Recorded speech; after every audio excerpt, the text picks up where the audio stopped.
দিনে দিনে পাকিস্তানের সাথে সম্পর্ক গভীর হচ্ছে বাংলাদেশের। এরই ধারাবাহিকতায় পাকিস্তানিদের জন্য এবার ভিসা প্রক্রিয়া সহজ করেছে বাংলাদেশ।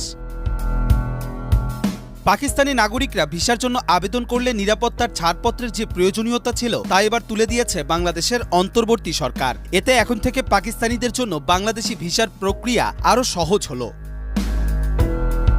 এখন থেকে সহজে ভিসা পাবেন পাকিস্তানিরা। বাংলাদেশের এই কূটনৈতিক সিদ্ধান্ত আরও কাছাকাছি এনে দিল দুই দেশকে, আর এতে নিরাপত্তা উদ্বেগ বেড়েছে ভারতের। গত ৭ ডিসেম্বর ভারতীয় সংবাদ মাধ্যম এনডিটিভিতে প্রকাশিত এক প্রতিবেদনে এমনটাই দাবি করা হয়েছে। সংবাদ মাধ্যমটি বলছে, বাংলাদেশ পাকিস্তানের নিরাপত্তার বিষয় মাথায় রেখে ২০১৯ সালে এই নিরাপত্তা ভিসা দেওয়ার সময় ছাড়পত্র নেওয়ার বিষয়টি বাধ্যতামূলক করা হয়েছিল। তবে গত ২রা ডিসেম্বর বাংলাদেশের এই শর্তটি তুলে নেয়ার ঘোষণা দেয়। ২০১৯ সালে চালু করা হয়েছিল ছাড়পত্রের এই বিষয়টি। এনডিটিভির দাবি, পাকিস্তানের জন্য বাংলাদেশের ছাড়পত্রের প্রয়োজনীয়তা তুলে দেয় ভারতের নিরাপত্তাজনিত উদ্বেগ বেড়েছে। বিশেষ করে ভারতের উত্তর পূর্বাঞ্চলীয় রাজ্যগুলোতে বাংলাদেশের ক্রমবর্ধমান রাজনৈতিক অস্থিরতা এলাকাগুলোতে চরমপন্থীদের সহায়তা করতে পারে বলে চিন্তিত ভারত।